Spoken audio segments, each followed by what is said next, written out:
Hello board gamers, and this is my Voidfall solo review. For those who have watched my top 10 solo board games of all time may notice that Voidfall was my first pick of the top 10 list. So it's my top solo board game of all time, and I think it's fantastic. It's a masterpiece. But let's get into it.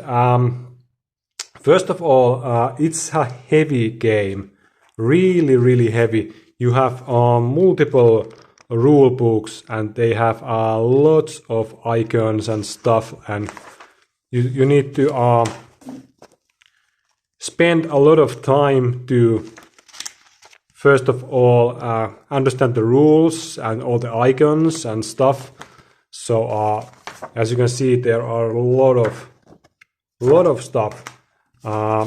That's the first obstacle, but if you are somebody who has a patience and time to learn this game, I think there are many good videos on YouTube that will teach you the rules.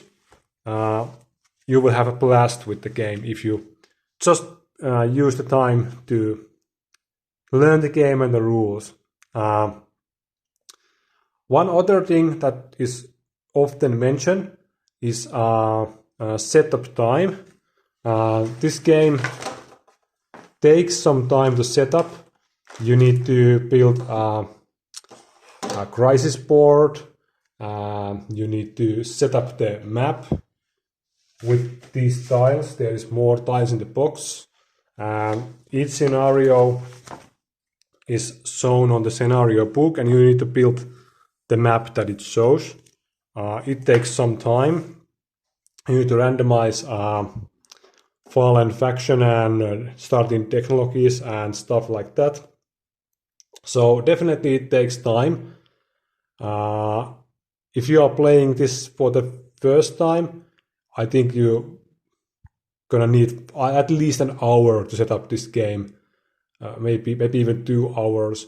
But if you can leave the game on the table and you are more used to the setup, you know the rules, you know the icons and stuff like that, you can pretty easily reset the same map. I think it only takes like 15 minutes to reset the same exactly map, just random new technologies, and you are good to go. So definitely, if you are able to keep this game in the table, that's a huge benefit for you. If you need to always take the game fully away and put it in the box and then take the box and again take all out, you're gonna spend a lot of time setting this game. There's also a lot of different playable factions, and they are all a little bit different. They have all different bonus abilities and different tracks here, and also they have different starting technologies. They tell you some advice behind this, how you want to play the A or B variation, complexity level, and stuff like that. What I really enjoy in this game is there is a lot of replay value, because there's a lot of different scenarios, even for solo player, and many different factions you can play with, many different technologies. There's a lot of cards. The crisis deck is always randomized. It's not ever the same. You have different agendas every time you play. There's just a lot of variation on the game, and it also has easy, normal, and hard solo mode. And the hard is really hard.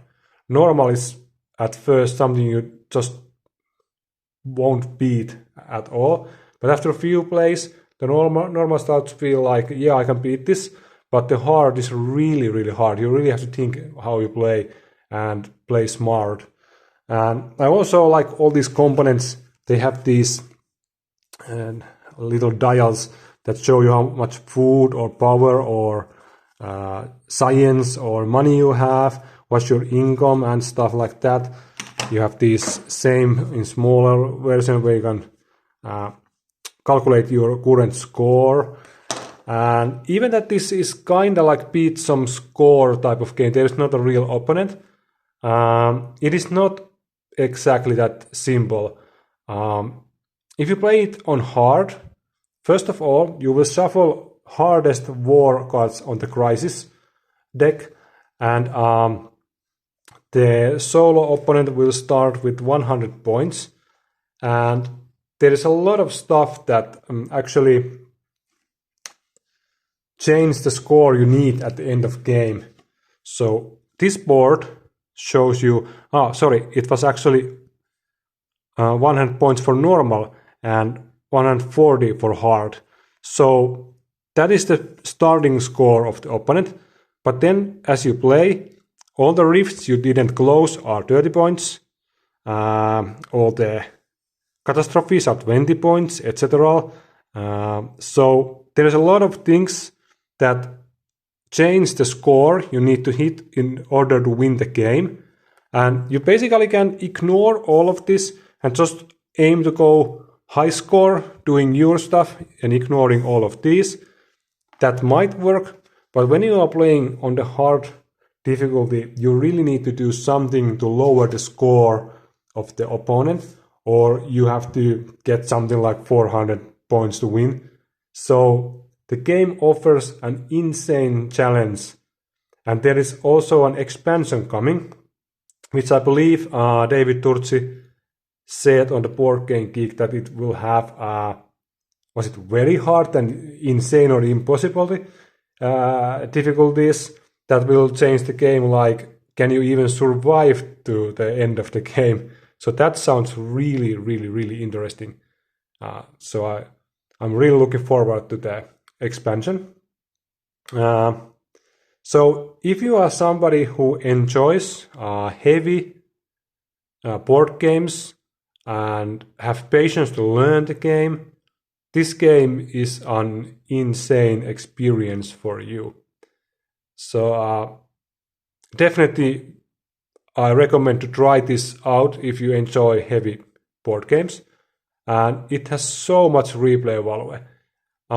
I can easily keep this game on my table for a few weeks and play one game each day, and I won't get bored at all. It's so good board game, so nice, and it offers all the things I want from a grand strategy game. There is a lot of options. The game is not limiting me to do something like same stuff every game or some similar type of moves each game.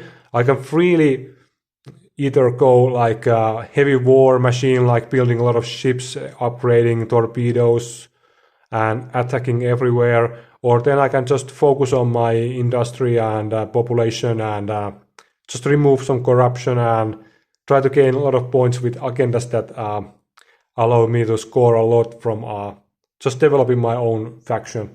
So I can really play the way I want to play. Some people don't like the combat. The combat is not randomized. There is no dice rolls, no card draws or anything. You can kind of see what's happening before you attack. And you can just calculate the ships and the end result. But for me, that is okay. I actually like the combat in Voidfall. If it was random with dice rolls, I think it wouldn't fit to this game as well, because there is a lot of random stuff anyways with the crisis cards and event cards and things like that. The combat is, for me, it's good. What I like to see in the expansion, more ships for the enemy, because at the moment the Voidborns, they are called, are just using the frigates, and they are just the basic ships. So it would be nice if they had also some stronger ships or technologies that can improve through the game, and it would make the combat even a little bit more interesting. I have played this game with other person also, and the solo mode works the same way as a two-player mode. There is just minor differences, different scenario, and some different action cards you can play that are just the cooperative ones. But that's always nice, like games like Mage Knight or Spirit Island. you are not losing anything to play solo. The solo mode is exactly the same as a cooperative mode. I haven't played this game PvP at all, so I can't comment on that. But the solo mode is an excellent experience. So I highly recommend to get this game and try the solo mode if you are somebody who enjoys heavy solo games. So I don't know how I could praise the game anymore. It's just an amazing game. But few things you need to keep in mind is that you have the time and patience to learn the game and play the game. It's a long game with setup time. One playthrough is between 2 and 3 hours. Could be longer if you play slowly or use some bigger map scenario. Yeah, could be even longer. But if you can leave this game on table and you have time to even continue the game next day or day after, and you have the time and patience, it is an amazing game. I don't think there is any better solo game at the moment. There are good games, really good games, but this is the one for me. So let me know what you think about Voidfall, or what is your best solo board game of all time. Leave a comment below and let's talk about it. So yeah, this is my Voidfall solo review, and what can I say? It is an amazing game.